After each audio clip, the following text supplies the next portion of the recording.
Welcome back to my film and TV channel. Hope you're all staying safe and well, and we're going over to Barbie land today. Yes, we're going to have a look at Barbie, see what people are thinking, and let's see what I think. Yes, there was supposed to watch this with another film, weren't you? But I'll talk about that in a little while. So let's have a look at Barbie, please. If you're new to the channel, push that subscribe button, push the bell notification. All these vlogs are coming out, film reviews, of course, information vlogs, lots of different things. And please, any comments you've got on this film or anything to do with film and TV, it'd be great to hear from you. And spread the word. And if you can give us, if you did like the film, give me a like, or give that film a like through me, and give me a like for my feeble efforts to explain what's going on in this film for you. So do that thumbs up for me, guys. It'd be very appreciated. Right, 12A certificate. Yeah, it's all right. I can't imagine it appealing to younger ages, in fairness. It might struggle at 12A, but I can see the point of it. 114 minutes, another little bit of a negative for me. I felt it might be a little bit long, and it did feel long for me. Fantasy comedy film, of course, directed by Greta Gerwig, written by Gerwig and Noah Baumbach. Based, on the Barbie fashion dolls by Mattel. It's the first live action. Well, is there going to be more? First live action Barbie film after numerous computer animated direct to video. Well, how old is this? And streaming television films, of course. I think I had a couple of videos in my old video shot back in the 90s and the olds. So it's probably right. The film stars Margot Robbie as Barbie and Ryan Gosling as Ken. And follows the two on a journey of self-discovery following an existential crisis. The film also features other cast, America Ferrera. It's nice to see America. I do. One of my favourite US comedies, of course, was Superstore, and part and parcel of me enjoying that was America Ferrera. Simple as that, so it was nice to see her in this. Kate McKinnon, Michael Cera, Ariana Greenblatt, Simu Liu, Issa Rae, Ray Perlman, Helen Mirren and Will Ferrell. Yes, Will Ferrell. Released in the US on the 21st of July and pretty much everywhere else, certainly in the UK around about that time as well. And its simultaneous release with Oppenheimer, which I've also seen, led to the Barbenheimer phenomenon apparently on social media, which encouraged audience to see both films as a double feature. Well, I didn't, and I'm pretty glad I didn't, but we'll talk about that later. As at the 24th of July 2023 at 6 PM UK time, Rotten Tomatoes audience love it. 90% positivity, 4.5 out of 5. Internet Movie Database, think it's pretty good, 7.6 out of 10, 79,000 reviews. Wonder how many Oppenheimer's got. And the Metacritic users, well, they're not so hot on it. There's quite a few hundred, 5.4 out of 10. So they sort of rock the boat, really, because when we get onto the critics, they're equally as enthusiastic as Internet Movie Database and Rotten Tomatoes audience.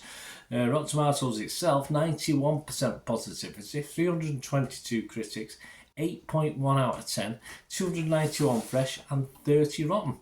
Mark Kermode from The Observer in the UK said, it's a riotously entertaining candy-coloured, feminist fable, it's feminist, that manages simultaneously to celebrate, satirise and deconstruct its happy plastic subject. Audiences will be delighted. Mattel should be ecstatic. They probably are, based on the earnings it's going to make.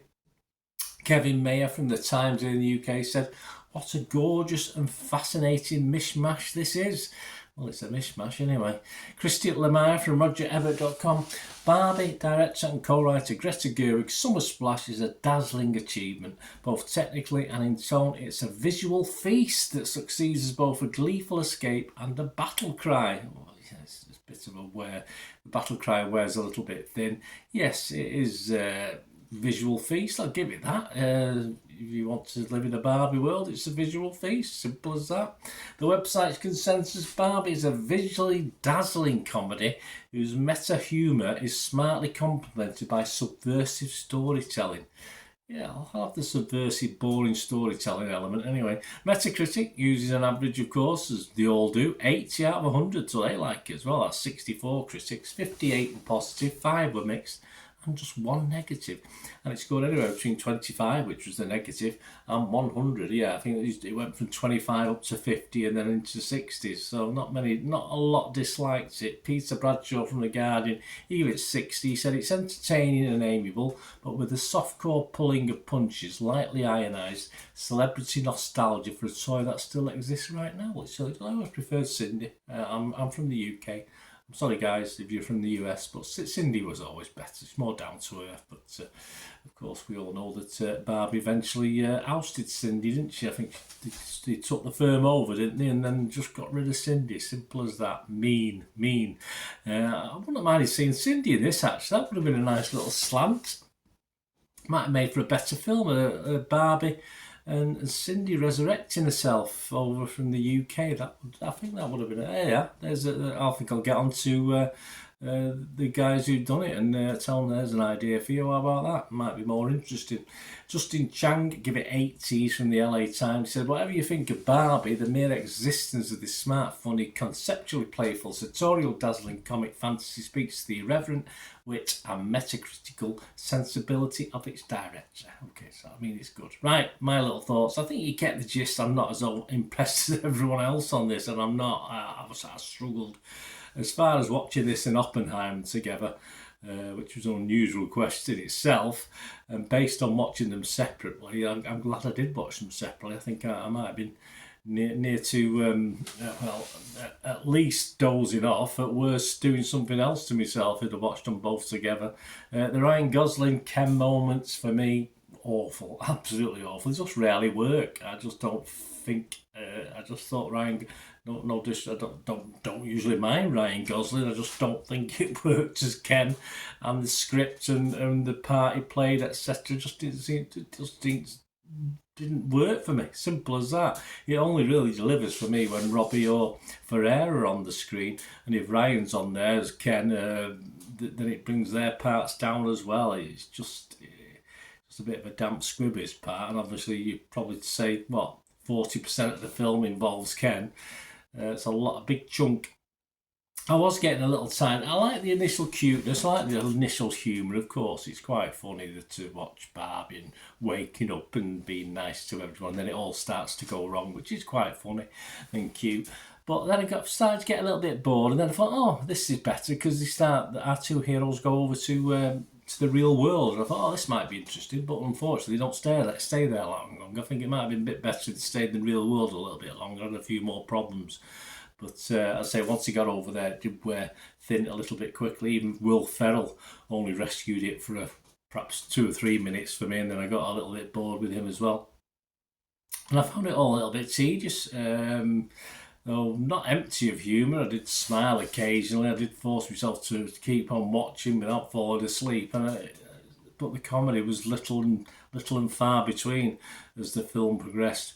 I mean, beneath it all, there's not nothing there for me. It doesn't know how to finish. It goes on like me. It goes on and on and on and on. Well, until Barbie gets a vagina. Yeah, that's it. Can't wait for number 2 and what she does with it. That's for sure. Yeah, not enough for nearly 2 hours for me. Hardly enough for 30 minutes, in my opinion. But hey, most people like it, so I am in the minority, so I'll accept that. Let me know what you think, guys. Were you disappointed like me, or do you think, oh come on, Ben, it was hilarious? Yeah, it might have been more hilarious if it was a 30-minute episode, and just the first 20 minutes plus 10 minutes dotted around throughout the film, but it didn't work for me. Rotten Tomatoes, I'd have to go rotten. Yeah, Metacritic, I'd go mixed. I would go mixed. I wouldn't go totally negative. And as far as the facts of Robbie and Ferrera's efforts, I'm going to give it a 5 out of 10, which is my minimum score. I'm not going to not score it. That's my minimum score I give anything, and that's really for Robbie and Ferrera's efforts in the film. Let me know what you think, guys. Great to hear from you. So we meet again. That's one thing, don't I? Please stay safe, everyone. Bye for now.